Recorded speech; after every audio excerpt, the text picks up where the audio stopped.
Break બાદ આપનું સ્વાગત છે। ગઈકાલે અમદાવાદમાં દુર્ઘટના ઘટી, એમાં ખાસ 265 લોકોના મોત થઈ ચૂક્યા છે અને મળતી માહિતી પ્રમાણે જામનગરના ધ્રોલના પણ એક દંપતી જે પ્લેનમાં સવાર હતા તેમનું પણ મોત નીપજ્યું છે। જામનગરના ધ્રોલના આ દંપતી હતા કે જેઓ લંડન જઈ રહ્યા હતા અને સાથે છેલ્લા 20 વર્ષથી આ દંપતી તે લંડનમાં જ સ્થાયી થયું હતું, પરંતુ લંડનથી સસરાની ખબર કાઢવા માટે અહીંયા ઇન્ડિયામાં એટલે કે ધ્રોલમાં આવ્યા હતા।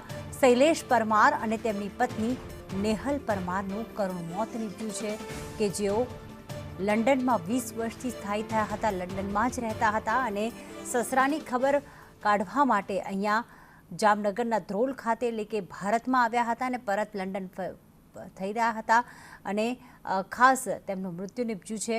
અત્યારે આપ દ્રશ્યો એમનો વિડીયો દેખાઈ રહ્યા છો, એ ખિલખિલાતો પરિવાર જે છે અત્યારે આપણે દેખાઈ રહ્યું છે અને જે સમયે દુર્ઘટના ઘટી એ સમયના દ્રશ્યો।